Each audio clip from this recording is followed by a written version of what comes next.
Hi all, welcome to a Southern Woman's Lifestyle Vlogmas 2025. This is day 21. I cannot believe I've been doing this for 21 days. I actually am having a lot of fun. These is desserts. These are my grandma's Southern mincemeat cookie bars. We make mincemeat every fall for pies at the holiday time, and we're using some of our leftover for bars today. Ingredients you'll need. Now all the ingredients are listed here. I also listed my grandma's video and the ingredients in the description. You'll need to preheat your oven to 350 degrees. That's the first thing we do. And then next, because I'm using homemade, you can use prepared, jarred as well. They sell several different kinds. I'm measuring out 2.5 cups.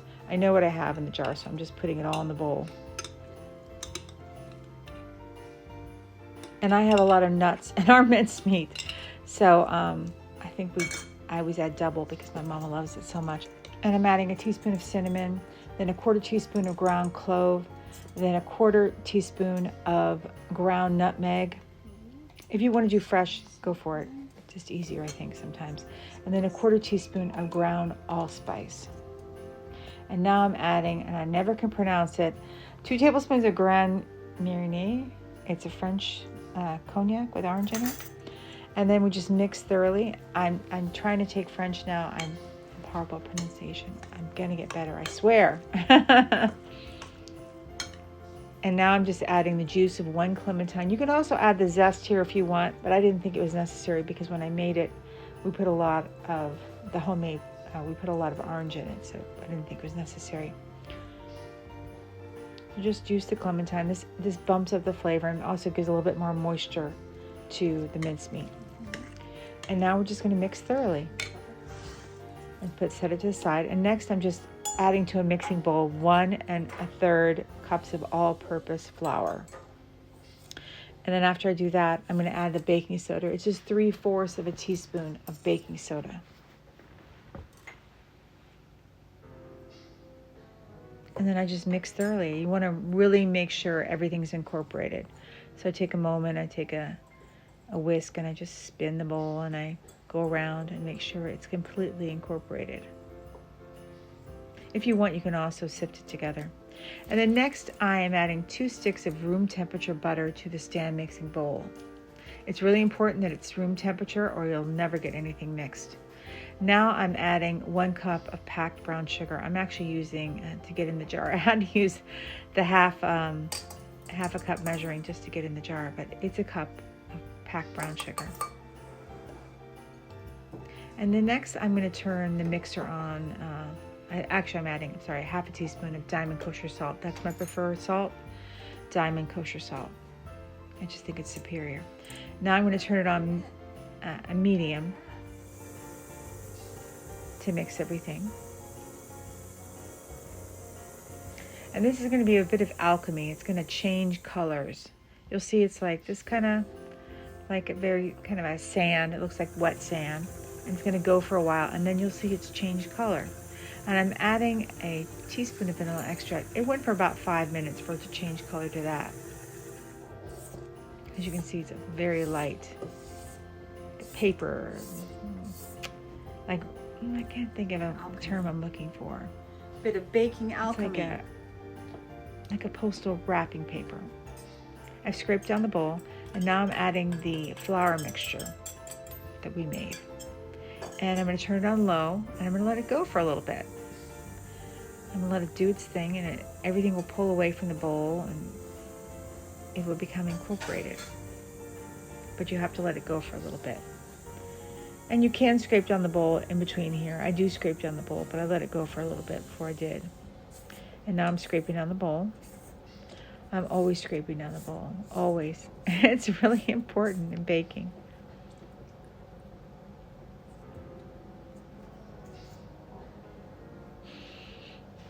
And then next, I am adding 1.5 cups of old-fashioned oats. These are rolled oats. And I turn the mixer on medium and let it go for maybe 10 seconds, 15 seconds. And then next, I'm going to be adding sliced almonds. Now, you don't have to add sliced almonds, but we did because, again, my mama loves almonds. So we added a cup of sliced almonds to the dough.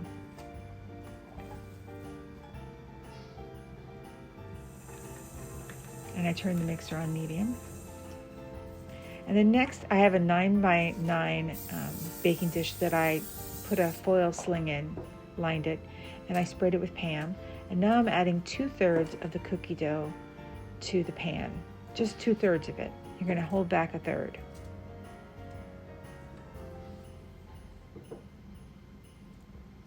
And I'm pressing it into the pan with my hand, making sure I get all 4 corners, and then it's pretty even in the bottom of the pan. You'll see it's pretty even. Just use your hands.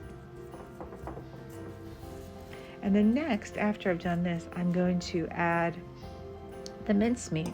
This is the homemade mincemeat that we made this fall. I think we made it in October 2nd. And we're just gonna put it at the bottom of the pan on top of the cookie dough. This is why the sling is so important. And spread it out evenly. And then next, the last 2/3 of the dough that I made, I'm just putting pieces on top of everything, on top of the mincemeat. And it just takes a moment. And after this, then we'll put it in the oven. But I want to make sure that there are some gaps, but there's cookie dough, crispy cookie dough, almost to every single bite. It's almost like, if you think about it, it's almost like a shortbread with oatmeal and nuts in it. All right, we're going to place it in the preheated 350-degree oven, and it's going to bake for 30 minutes in the oven. And after this, we're going to bring it out. And you need to let it cool for 1 hour on a divot. Just let it cool for 1 hour on a divot.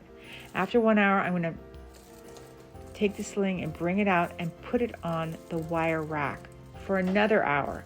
We're trying to make sure that the mincemeat is set. That's very important, this cooling time. And after an hour, bring it off the foil. Remove the foil.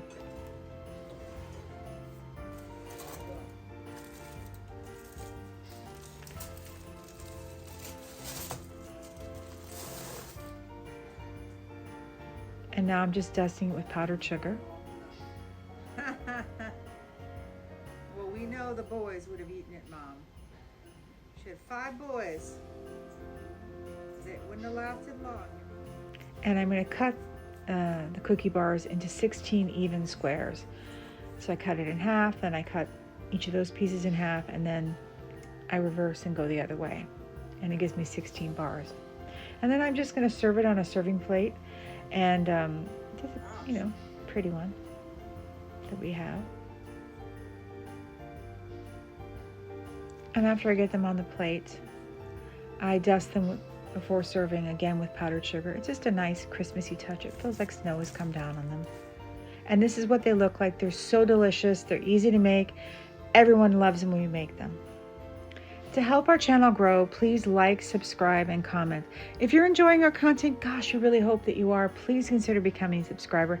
It doesn't cost you anything, but it does help us out tremendously. Also, don't forget to hit the notification bell, because there is a little bit of a delay right now going on at YouTube because it's Vlogmas and so many people are doing vlogs that there's a bit of a backlog to get your video up. We try to go early, and sometimes we're successful and sometimes we're a little late. So the notification bell does help. All right, thank you for your help, and we'll see y'all tomorrow. Vlogmas began for us on November 23rd, and it's going to run through December 31st, New Year's Eve. That means during Vlogmas, we're going to have a new video up each and every day for you. Cooking, baking, decorations, some outings. It's going to be good, wholesome fun, and we hope that you come on back. But don't forget to hit the notification bell so you never miss one of our videos. All right, we'll see y'all tomorrow. Happy holidays! Thank you all for watching and coming on by to spend some time with us. And to our new and old subscribers, we're ever so grateful for you coming on by and supporting us and coming on board. Thank y'all. And as always, stay safe and be blessed, and we'll see you tomorrow.